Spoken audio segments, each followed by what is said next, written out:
Hello everyone, this is William Bibiani coming at you from San Diego Comic-Con 2013, and we are here with Snake-Eyes himself, Ray Park. How you doing? Pretty good, man. How's things? You been good? I've been good. How are you? How was your? Did you have a good breakfast today? Awesome breakfast. Awesome. I had my juice and my bananas and the Snake-Eyes stuff that you would normally have. You know? No, yeah. That's what Snake-Eyes eats. Yeah.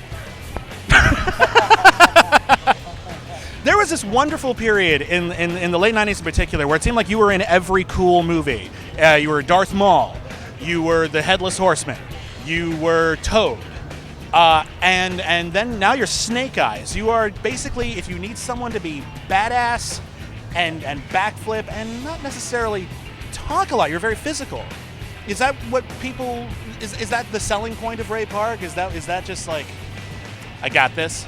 I think it's the breakdancing I do before I get the job, and then they see I can breakdance. No, I'm joking. That's too bad. No, I've just been very lucky. It was just one of those. I was 21 when I got landed Darth Maul, and it was one of the. It got to the point where I was competing for Great Britain.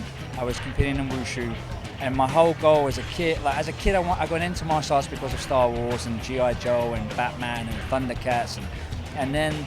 When I was early teens, I realized maybe I can work with Jackie Chan one day. So I started to increase my training to 7 days a week, and then I became a member of the Great Britain team. And then it was at a point where I was like, okay, I want to do action films. I want to be one of those bad guys. I want to be one of the guys that get beaten up.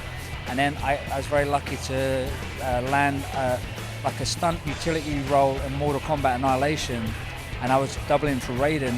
And then word got around, and then I was asked to come in and audition for Phantom Menace, and then I've just been very lucky. But I think it's the physical and bringing.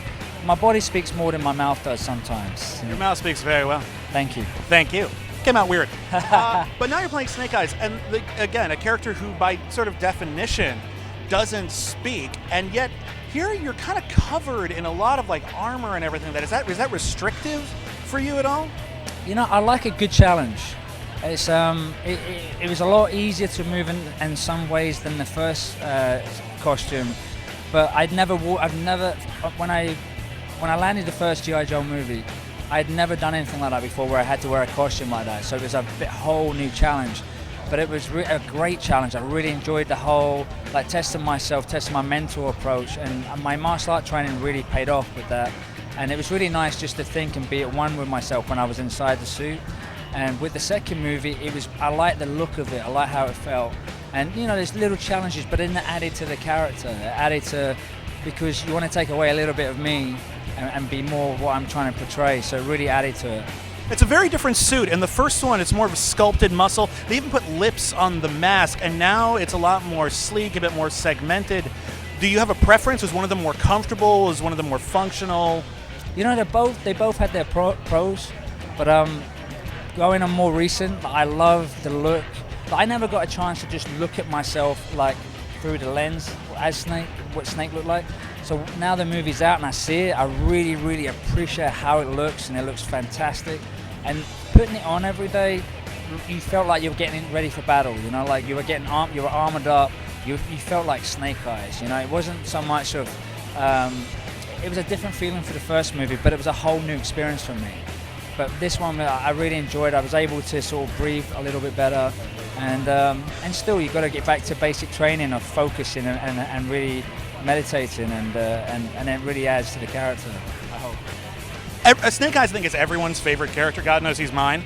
And one of the things that was always a defining part of the character was his sort of troubled relationship with Scarlet.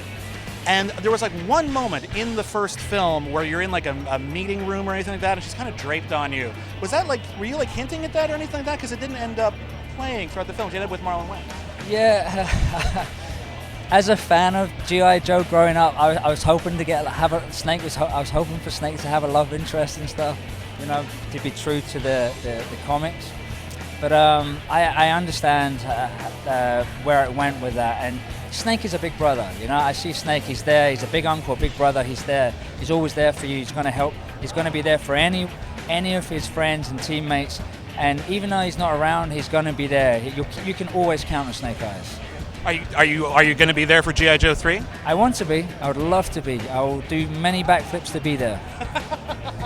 I was wondering if you'd be cool with doing something. I was always kind of disappointed that you didn't get to do your own voice in Phantom Menace. Was that a blow to you, or did you know that all the way through? No. I knew from even before I auditioned for the part, I knew that they were going to dub whoever played Darth Maul, because I was asked to come in by the stunt coordinator. He had heard about me, and he was showing me pictures of Darth Maul, and he says, look, they're looking for an actor who can do stunts and a stuntman who could do acting, so they need someone who can do both, but they're going to dub the voice because George wants to do what he did for the first movie. So I was quite happy. Actually, as a 21-year-old, it was less pressure to worry about that kind of thing, you know, because I didn't go to acting school. I was more of a performance person. And so when I landed the role, and to see that I had dialogue in there, I was like, wait a minute, they're going to make me speak? So I didn't mind, and then I was reminded, no, it's going to be dubbed over. So as long as I was doing my fighting and jumping around and acting in that sort of physical way, I didn't mind if I didn't speak at all. It was just, I think sometimes it's harder to sort of speak and do action at the same time. That's a challenge, you know, and it's something that I've not had to do yet. Well, I was wondering if you'd mind. He only had a couple of lines in the movie. Would you read them so I can dub them over on my copy, so I can get the Ray Park cut of Phantom Menace? I don't know if I'm allowed to because of really? Yeah, just to be honourable towards Lucasfilm and Mr. George Lucas. Yeah. Can you give me a couple of or haikiba so I can just put it over the fight scene? I can do fear is my ally. There you go. Oh, how's about that? Yeah. Or That's pretty good. I can do my Yoda. It's where is it? I don't think again. You can do it. Yeah. Fear leads to anger. Anger leads to suffering. Suffering leads to... I did it wrong. Wrong, you did it. Come on, what is it? Fear leads to anger. Anger leads to hate. Hate leads to suffering. Like he said, it's like he's suffering just thinking about it. Do it. Your Jedi mind tricks cannot work on me. Only money. The money, the pot, noodle.